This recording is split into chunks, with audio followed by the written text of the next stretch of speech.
주식시장의 핵심 투자 전략 이상로의 텐텐뱅거. 자, 4월 21일자 지금 시작하도록 하겠습니다. 자, 우선 오늘 준비한 내용 한번 전체적으로 한번 같이 보겠습니다. 자, 오늘 준비한 내용은 이 비대면 진료 관련된 말씀을 우리가 오늘 공부를 해보도록 하겠습니다. 최근에 이 비대면 진료라고 얘기를 하고 과거에는 이제 원격 진료 관련주 이렇게 분류도 많이 되기도 했었고, 그리고 이제 야당 쪽에서 얘기하는 것은 이제 AI 홈닥터 이렇게 또 표현을 하기도 합니다. 그래서 다양하게 용어들은 많이 쓰고 있는 상황들이지만 우리가 이제 정부에서 쓰는 공식적인 용어는 이제 비대면 진료, 대면하지 않은 진료를 통합해서 얘기하는 것으로 우리가 보시는 게 맞겠고요. 그에 따른 관련된 기업들로 최근에 이제 하나의 테마가 형성되고 있는 것이 바로 AI 홈닥터 관련주 이렇게 우리가 표현을 합니다. 그래서 그에 따른 관련된 기업들과 그리고 현재에 대한 현황까지 한번 같이 살펴보도록 하겠습니다. 자, 첫 번째 그림부터 한번 같이 보겠습니다.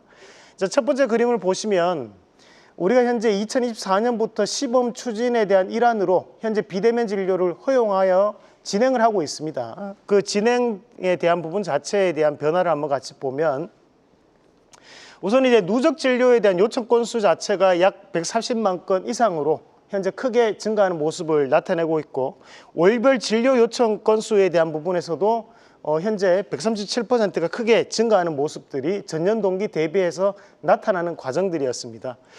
그만큼 이제 전문 허용을 하고 난 다음에 플랫폼을 통해서 비대면 진료 처방약 조제에 대한 한 번이라 참여했던 약국들을 조사해 보니까 상당 부분 크게 늘어나는 67% 이상이 현재 한 번이라도 처방전을 줘봤다라는 얘기를 지금 하고 있는 그런 과정들이고, 이런 과정들로 봤을 때 이런 비대면 진료는 자연스럽게 흘러가고 있는, 그리고 수요가 크게 증가하고 있는 부분으로 우리가 볼 수 있는데, 문제는 아직까지 법제화가 제대로 추진된 부분은 아니라는 거거든요.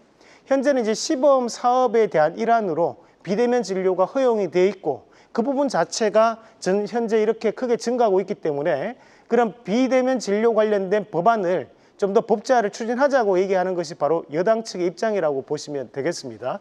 자, 다음 그림도 한번 같이 보겠습니다. 그럼 이런 원격 진료라는 게 과연 어떤 것을 얘기하느냐에 대해서 우리가 개념 정리를 좀 할 필요가 있을 것 같습니다. 그 개념을 같이 한번 보시면, 우리가 먼저 이제 환자 입장에서는 질병에 대한 정보를 측정하는 것이 가장 우선이 돼줘야 됩니다. 그런 질병에 대한 그 측정을 하는 것을 우리가 혈당도 있고 체중도 있고 콜레스테롤, 혈압 여러 가지에 대한 수치적인 부분 자체를 객관화 시키고 난 다음에 여기에 따른 정보 자체를 이제 원격 전송을 하는 거죠. 어디로 하는 거냐면 바로 이제 우리가 질병 정보에 대한 데이터베이스에 등록을 하고 그 데이터베이스를 기반으로 병원에서 처방을 해주는 개념, 바로 이것이 우리가 흔히 얘기하는 이제 원격 진료에 대한 이런 프로세스라고 보시면 되겠고요. 관련된 부분 자체에서는 결국 이런 이제 데이터베이스를 구축하고 있는 기업들이라든지 또는 이런 데이터베이스를 활용할 수 있는 기업들, 그런 기업들이 현재는 관련된 기업으로 좀 더 촉망받고 있는 그런 양상이라고 보시면 되겠습니다. 관련된 기업들도 한번 같이 체크해 보도록 하겠습니다. 크게 제가 한 5가지 정도를 준비를 한번 해봤습니다.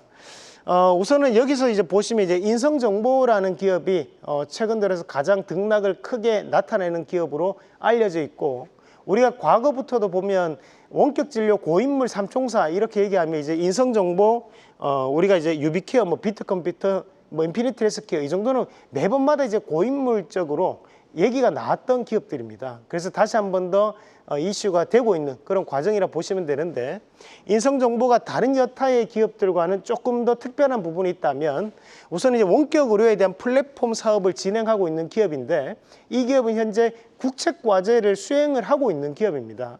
그렇다 보니까 좀 더 다른 여타의 원격 진료 관련된 기업들보다는 강한 흐름이 나타나고 있다고 보시면 되겠는데요. 오늘 주가를 한번 같이 보시더라도 장중 마이너스로 전환되긴 했지만 오늘도 장중에는 11% 강하게 급등하는 양상들을 나타내면서 여전히 우상향에 대한 움직임을 나타내고 있는 과정들입니다.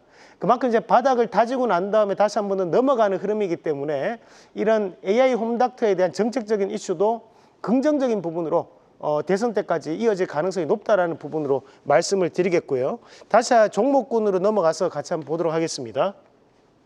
자, 그리고 이제 케어랩스라는 기업도 있습니다. 이 케어랩스 같은 경우에는 우리가 흔히 모바일로 많이 접속을 하다 보니까 이런 계열사를 통해서 모바일 어플을 많이 출시를 하고 있는데, 굿딱이라든지 바비톡, 뭐 EDB 같은 것들에 대한 어플을 출시를 해서 그에 따라서 이제 사용자 맞춤 의료 서비스를 제공하고 있다라고 보시면 되겠는데, 한 가지 단점이 있습니다. 아직까지 시가총액이 1,000억이 채 안 된다는 점이 지금 조금은 개별적 움직임을 나타낼 수 있다는 것도 참고로 하실 필요가 있겠습니다.